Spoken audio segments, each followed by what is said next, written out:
Everybody, I'm Kathy Boyle. I'm president of Chapin Hill Advisors. So one thing that we find business owners don't give enough thought to is what makes their business valuable. So a lot of times, again, you built something you love and it's creating a wonderful life for you, your family. It built their security. I'm sure there were sacrifices along the way. But the thing is that you have to really think about, why would someone else want your business?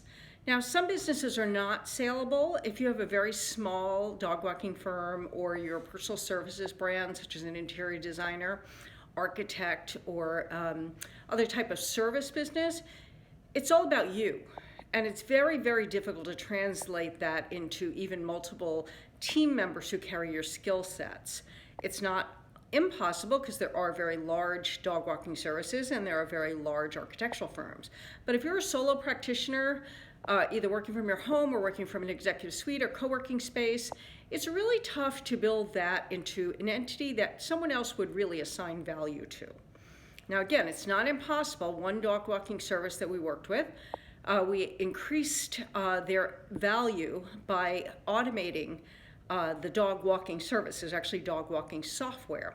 So we brought the dog walking software in, we fixed a tax issue that she had pending, and we automated the entire system so that she had a new cell phone number, actually a new brand name, and then she was able to hand that cell phone over to one of her team members when she went away. And that was one of her big beefs, was the client were texting her in the middle of the night, 11 o'clock at night, 9 o'clock at night, changing appointments the next day. Very personal service type of business. So that will never get huge enough to be a huge entity for someone to buy, but it could easily be a business that's purchased by one of her team members.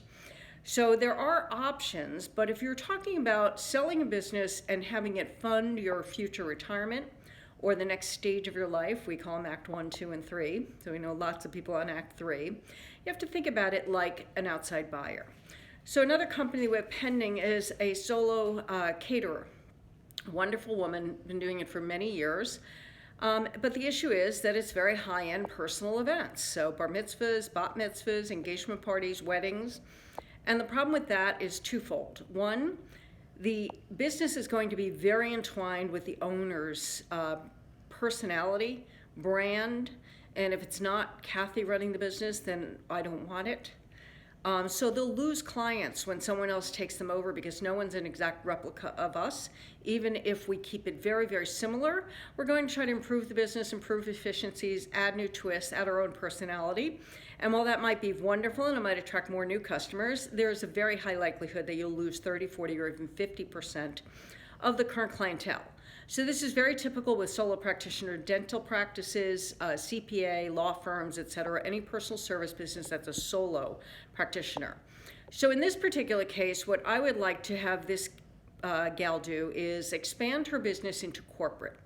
The area she's in lends itself to a lot of small law firms, small and medium, mergers and acquisition firms, banks, accounting firms, and other types of professional service organizations where they regularly have some type of meeting, whether it's a breakfast, a lunch, events.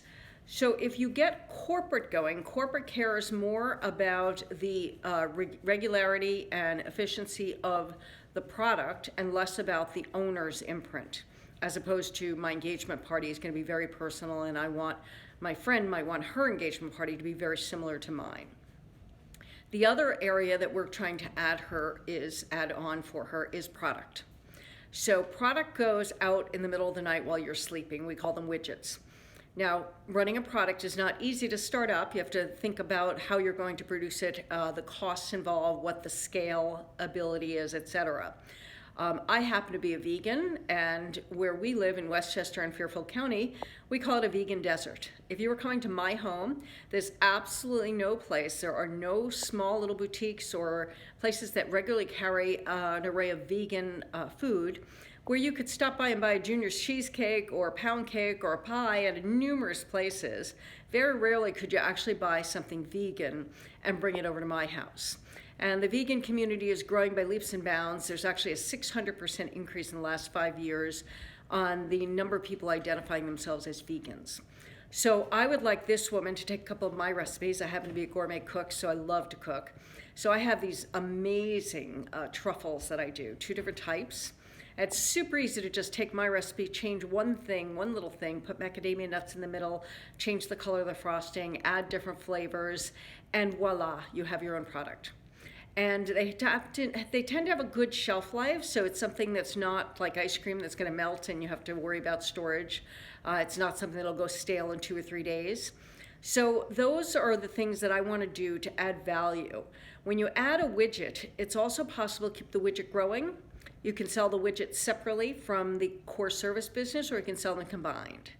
Another example is another catering firm. He's landed an amazing contract. I won't tell you more about it because I don't want to give it away, but the margins are great.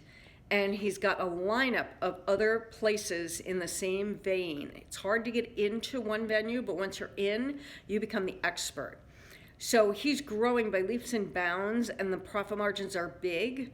But he also has another line where he's selling to grocery stores. Grocery store margins tend to be small. It's also a fragmented market. So while Kroger is actually one of the bigger names in the grocery store, the traditional grocery store business other than Whole Foods, which is now becoming a category killer with Amazon, Kroger is moving more and more, along with Walmart, into order online and pick it up locally. So they call it GROPIS, groceries online and pick up locally, pick up at the store. So after Kroger, it's a huge jump down to Albertsons, and after that it becomes very fragmented. So the top 4 groceries stores in the country only control 40% of the total. So when you're selling grocery stores, it's a fragmented market, it's a small margin business, it's a labor-intensive business. And so my suggestion is that he take the 2 companies and split them. They're both very early stage, so we're not talking about huge profitability. And the buyer for each of those venues would be completely different. So the person who wants to buy the high profit margin business is a different person than would buy the other grocery store business. So that's another example of sort of the efficiency that we can bring to the client. A lot of times people just think I come in to sell a business. I don't just come in to sell a business. We really come in and look at your top and bottom line. I'm not a business coach. I don't sit there on a daily basis and help you over the books. We will refer in bookkeepers and CFOs, fractional marketing people, business coaches, sales coaches, life coaches. So we bring in the army one at a time on an as-needed basis. But these are the types of issues that we address and come up with a game plan to address. Then we integrate that with your personal planning, your life planning, your business planning, and then we bring in the experts, and we do this over the course of at least a year. So this way you can implement in little chunks and pieces, because no business owner I know has excess time. First word out of most people's mouth is, I'm so busy, I'm so busy, I'm so busy. So there it is in a nutshell, folks. Think about your business like an outsider. Think about why someone would even want to buy your business and what value it has for them and their family. And think about how you can improve your business. And of course, we're always happy to have a complimentary meeting. So give us a call at kboyle@chapinhill.com is my email, CHAPINHILL.com, or 212-583-1992.